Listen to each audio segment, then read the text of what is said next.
यदा यदा हि धर्मस्य ग्लानिर्भवति भारत अभ्युत्थानम् अधर्मस्य तदात्मानं सृजाम्यहम्।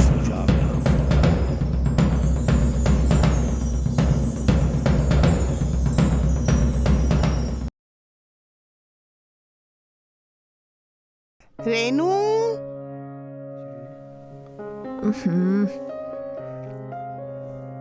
रेनू बेटा उठ जा।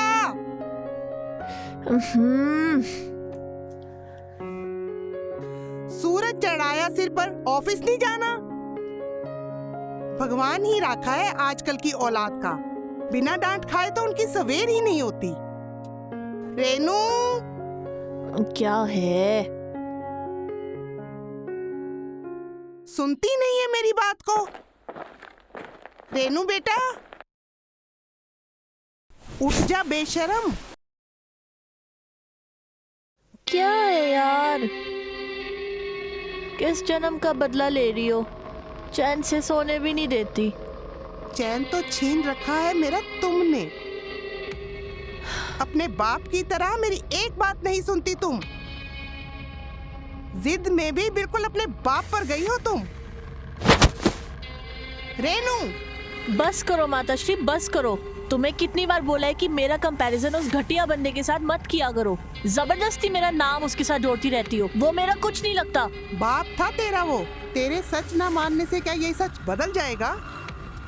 अपने स्वर्गवासी बाप की थोड़ी तो इज्जत कर। क्यों कड़वा बोलकर उनकी आत्मा को दुखी करती है तू? वाह माताश्री वाह। चरण कहाँ है तुम्हारे? किस मिट्टी की बनी हो तुम?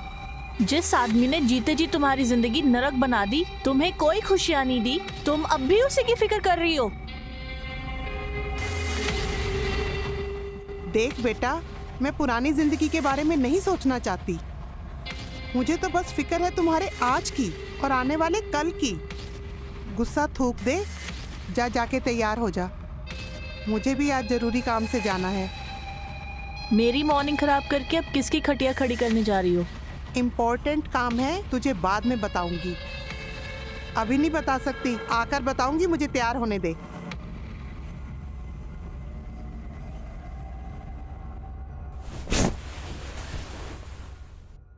जी नमस्ते। नमस्ते जी, वो मेरी सोनिया जी के साथ अपॉइंटमेंट है। जी, मैं ही सोनिया हूँ। जी, मुझे शादी के लिए रजिस्ट्रेशन करवाना है। जी आइए, पहले हम आपको अपनी कंडीशंस के बारे में बता देते हैं। देखिए, हमारी फीस 5100 रुपये है। इसमें आपकी जो भी डिटेल्स होंगी उनको वेरीफाई करेंगे, और जो कैंडिडेट है यानी जिसका फॉर्म भरा गया है उसके साथ 1-2 मीटिंग करेंगे, हमारे ऑफिस में या कहीं बाहर। इस मीटिंग में हम कैंडिडेट के बारे में वो सब समझने की कोशिश करते हैं जो वो खुद भी अपने बारे में नहीं जानता। साथ साथ हम उनका बैकग्राउंड भी चेक करते हैं, फाइनेंशियली आपके बारे में सारी जानकारी इकट्ठी करते हैं। फिर आपकी ज़रूरत के हिसाब से सूटेबल मैच बताया जाता है। जी, आप केवल सूटेबल मैच ही बताएंगी या हमारे लिए बिचौलिए की तरह बात भी कर सकते हैं? जी, हम हर तरह की सर्विस देते हैं। आपकी तरफ से बिचौलिए से लेकर उनको कन्विंस करने की कोशिश भी करेंगे। अगर कोई डाउट या गलतफहमी हुई तो उसको भी क्लियर करेंगे। तो क्या आप इसकी अलग से फीस लेते हैं या इसी में ही है? नो मैम, ये फीस तो हम रजिस्ट्रेशन की और वेरीफाई करने की लेते हैं। बाकी हमारी फीस हर सर्विस की अलग अलग होती है। वो हमारे डायरेक्टर यश बाबू आपको बताएंगे। तो वो कहाँ मिलेंगे? जी, वो ऐसे बात नहीं करते। पहले आप फॉर्म फिल कर दीजिए, फीस जमा करा दीजिए, और फिर हम डिटेल्स वेरीफाई करने के बाद उनको दिखाएंगे और फिर वो आपसे बात करेंगे। और अगर डिटेल्स में कुछ गलत हुआ या हमें कुछ ऐसा पता लगा कि जो आपने हमसे छुपाया है, तो हम पहले वो क्लियर करेंगे और उसकी फीस भी एक्स्ट्रा लगेगी। इसकी फीस एक्स्ट्रा क्यों? क्योंकि जितना हमारा काम बढ़ता जाता है हमें फीस बढ़ानी पड़ती है। हमारे स्टाफ की सैलरी भी तो हमें इसी से निकालनी है। अच्छा, तो मैं फार्म भरती हूँ। ये लीजिए।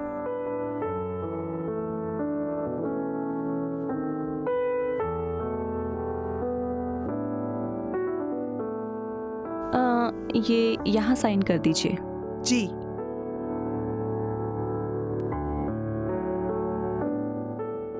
जी। हाँ जी, तो मैं अब कब आऊँ? आपका फ़ोन नंबर अब हमारे पास है, हम आपको कॉल करेंगे। आप फीस दे दीजिए। जी।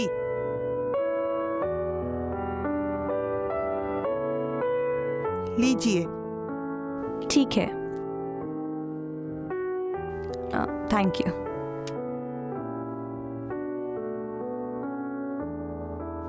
गौरव, जी मैम। ये फॉर्म फिल हो गया है, अब जल्दी से काम पर लग जाओ जी। और जल्दी से जल्दी रिपोर्ट पूरी करो। Okay ma'am.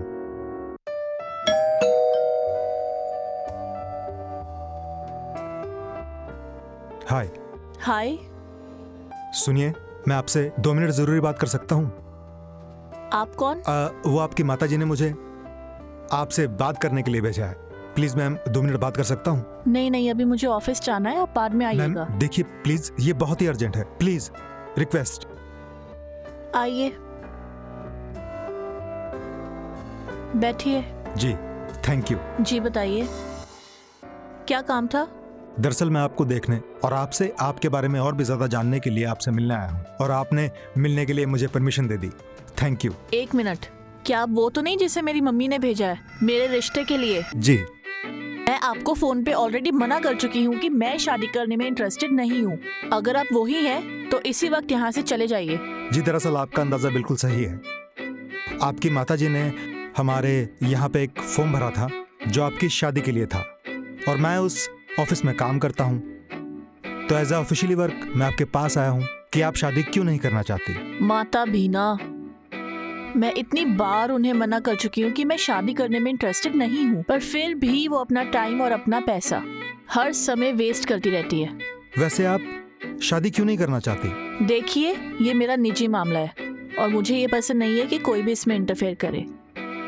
Ji I am sorry. दरअसल मेरा वो मतलब नहीं था। मैं बस बातों बातों में यही जानना चाहता था कि आप शादी क्यों नहीं करना चाहती। इट्स ओके, सॉरी की कोई बात नहीं है। दरअसल बात ऐसी है कि आजकल मुझे इतना ज़्यादा ये सवाल पूछा जाता है कि मैं अब इस सवाल से तंग हो गई हूँ। आई एम सॉरी, ये आपका पर्सनल मामला है।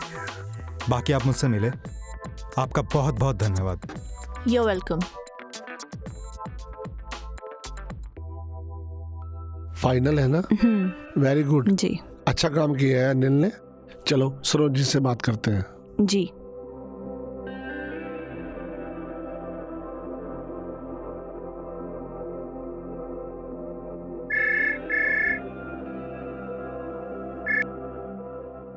हेलो। हेलो सरोज जी, यश बाबू बोल रहा हूँ MMDB से। हाँ जी यश जी।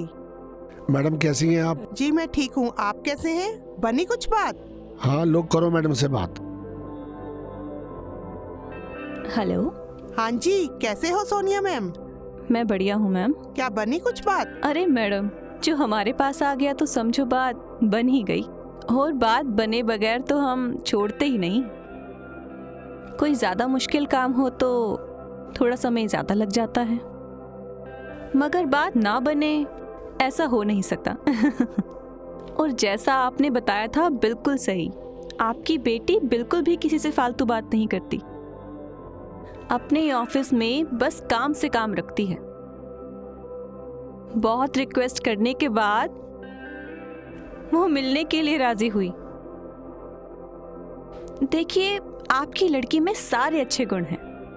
अच्छी जॉब है, सुंदर है, स्वस्थ है, बिल्कुल बिल्कुल, बहुत सीधी और शरीफ है।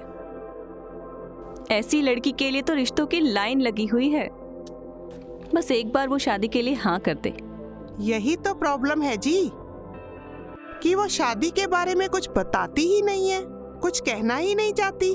जब भी उससे इस बारे में बात करो तो वो कहती है शादी तो किसी को करनी ही नहीं चाहिए। ये बहुत बुरी चीज है। देखिए जी, कुछ बातें जो घर वाले नहीं समझ पाते, दूसरे लोग अगर समझ जाएं तो वो अच्छे से समझा सकते हैं। अब हमारी टीम ये काम करने में एक्सपर्ट है। जी इसी उम्मीद से तो मैं आपके पास आई हूँ। अब आप ही बताओ आगे क्या करना है। मैं सच में बहुत परेशान हूँ। अरे फिर हम किस मर्ज की दवा है मैडम जी। हम शाम को आज आपके घर आ रहे हैं। हम जो भी करें बस आप हाँ में हाँ मिला दीजिएगा। ठीक है जी, थैंक यू। मैं वेट करूँगी। ठीक है, ओके।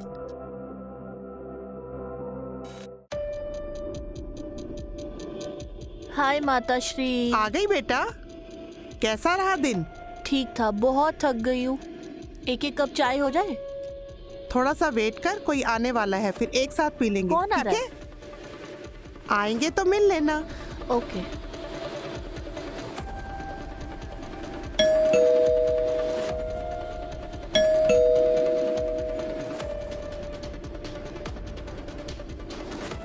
हेलो। हेलो। हेलो। जी हम MMDB से आए हैं, हमारी सरोज मैडम से अपॉइंटमेंट थी। अरे अरे नमस्कार मैम। नमस्ते। प्लीज आइए। बेटा पानी लेकर आओ। जी आइए आइए मैम, आइए सर।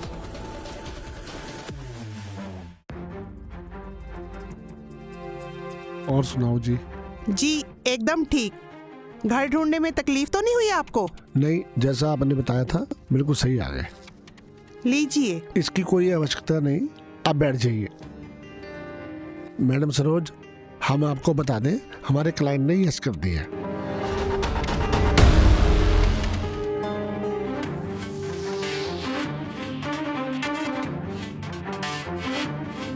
जी, क्योंकि हम दूसरों की तरह सिर्फ रिश्ते मिलाते नहीं हैं, बल्कि भरोसे से हम पूरी तसल्ली भी करते हैं ताकि भविष्य में वो सफल भी हों।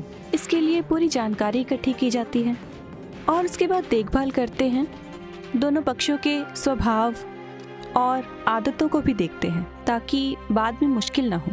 और आप तो जानते ही हैं, हमारा काम मैच मेकिंग डाइवोर्स ब्रेकिंग का है और डाइवोर्स को रोकना भी हमारा काम है। डाइवोर्स को तो रोक दो, पहले शादी के लिए लड़की को तो मना ले। ये दुनिया का तजुर्बा रहा है, शादी एक समय के बाद बहुत ज़रूरी हो जाती है। थोड़ी उम्र बढ़ने के बाद इंसान अकेला पड़ जाता है, फिर चाहे वो मर्द हो या औरत हो। जो बात इंसान अपने पार्टनर के साथ कर सकता है वो किसी और के साथ नहीं कर सकता। और छोटी मोटी बातें तो सभी को शेयर करनी पड़ती हैं, तभी तो इंसान को सोशल कहा जाता है।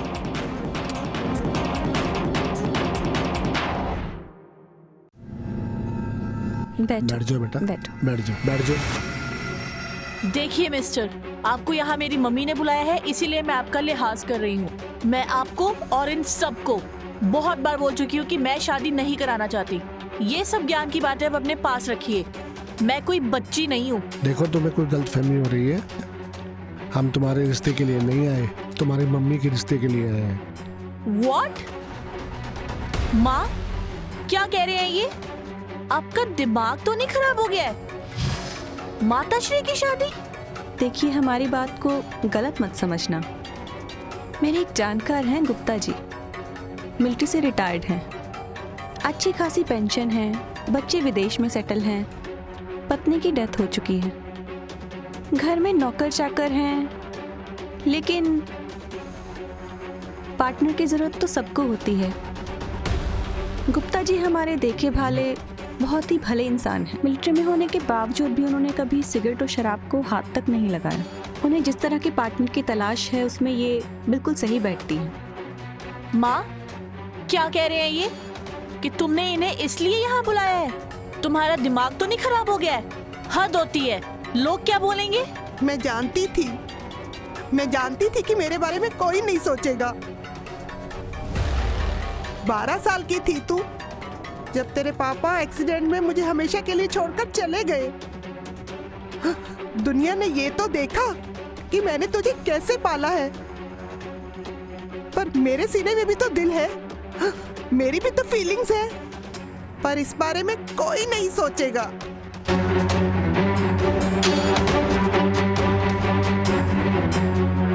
वी आर सॉरी, हम चलते हैं। आप आपस में सलाह करके हमें फोन कर दीजिएगा।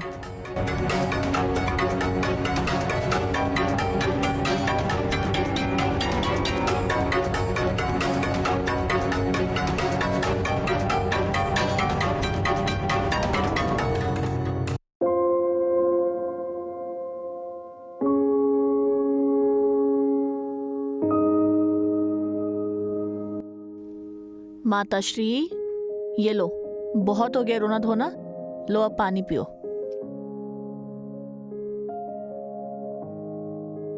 और अब मुझे ये बताओ कि तुम्हारे माइंड में क्या चल रहा है। मैंने कभी नहीं सोचा था कि तुम अपनी पहली शादी के इतने बुरे एक्सपीरियंस के बाद भी दूसरी शादी के बारे में सोचोगी।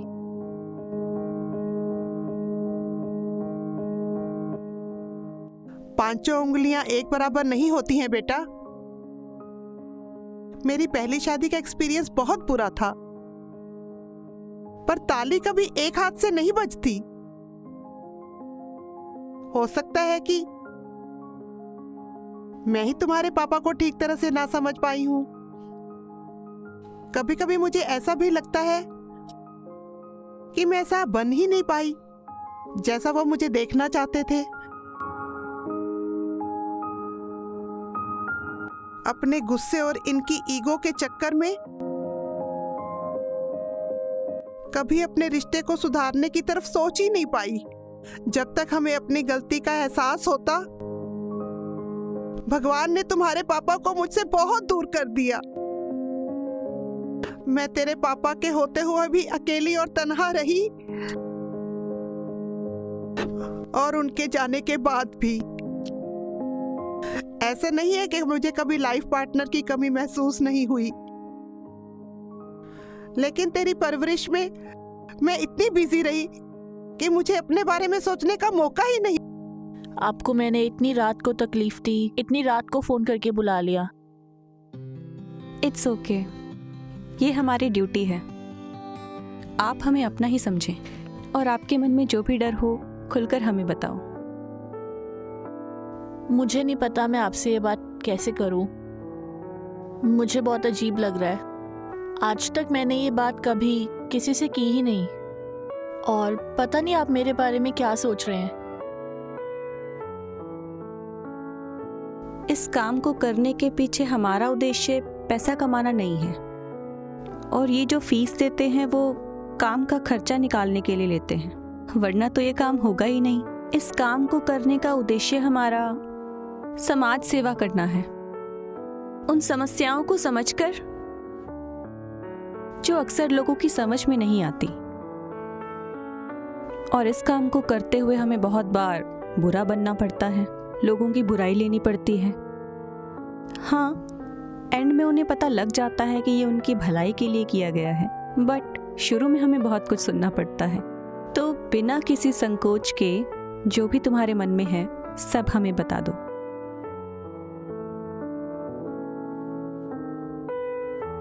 मेरे फादर और मेरे मदर, उन दोनों की आपस में कभी बनी ही नहीं।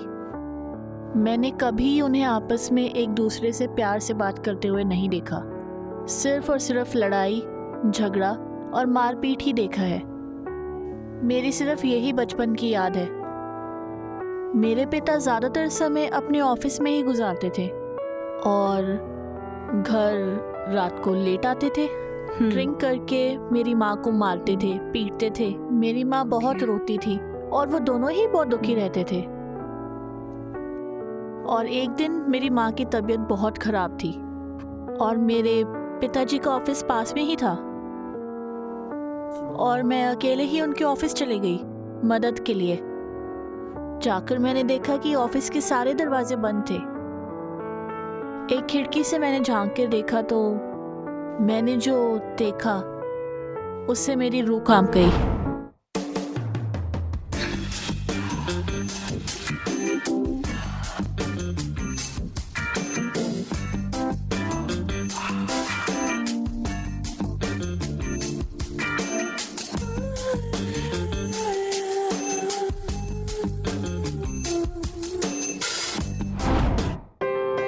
मुझे कुछ होश नहीं था उस रात।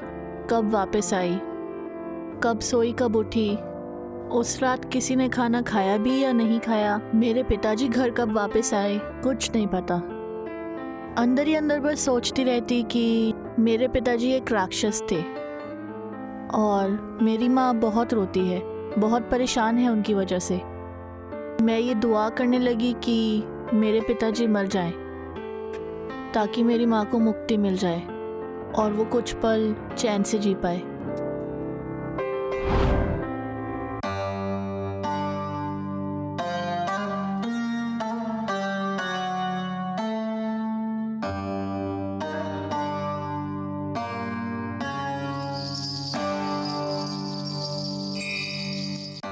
सरोज,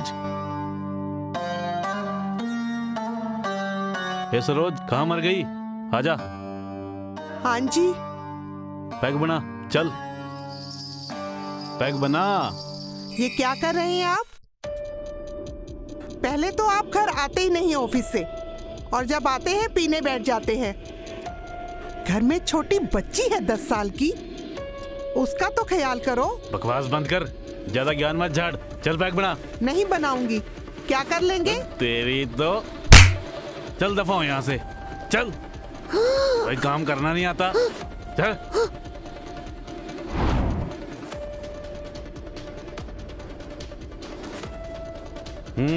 मिल गई फुर्सत? इतनी देर में तो ऑफिस वाले 10 बार चाय ले आते, अब टाइम मिला लाने का। फिर मेरे को क्यों कह रहे हो? उन्हीं से पी लो। अच्छा ये बात है, तो ये ले, वही पी लूंगा। चलो यहाँ से।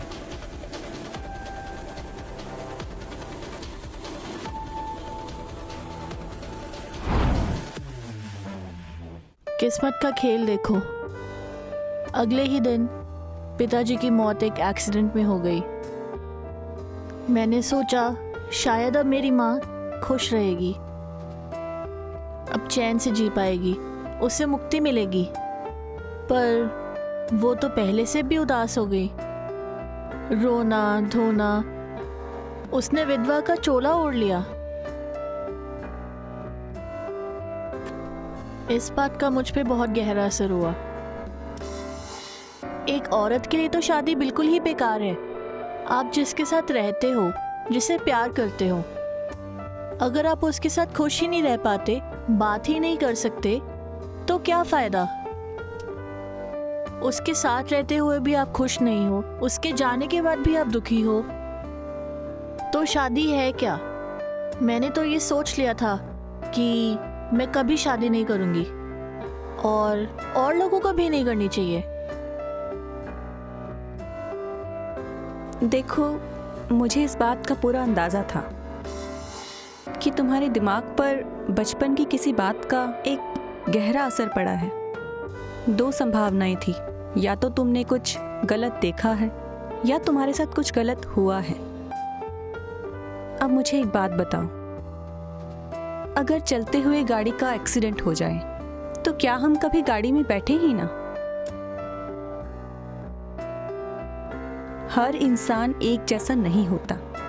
जमाना बदल रहा है, एडवांस हो गया है, और हम जो रिश्ते सजेस्ट करते हैं पहले उनकी आपस में बात करवाते हैं, 1 बार नहीं 3-4 बार, जब तक उन दोनों की तसल्ली ना हो जाए और खुद हमारी तसल्ली ना हो जाए। हम खुद ऑब्जर्व करते हैं दूर से, लड़का लड़की आपस में बैठकर चाय पीते हैं, एक दूसरे के मैनर्स ऑब्जर्व करते हैं।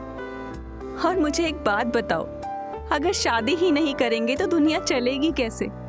भगवान भी तो नाराज हो जाएंगे ना। और थोड़ा बहुत तो हर इंसान में कुछ ना कुछ कमियां होती ही हैं। हमारी टीम भी तो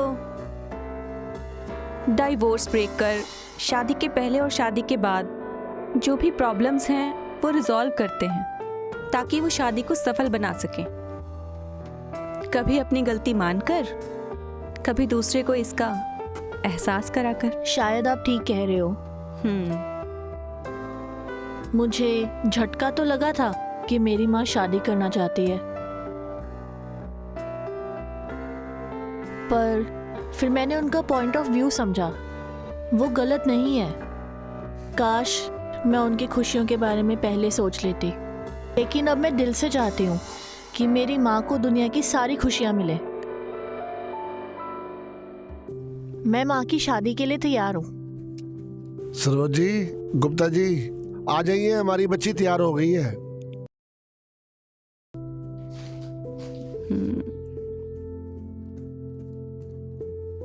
माँ, मैं आपकी शादी के लिए तैयार हूँ।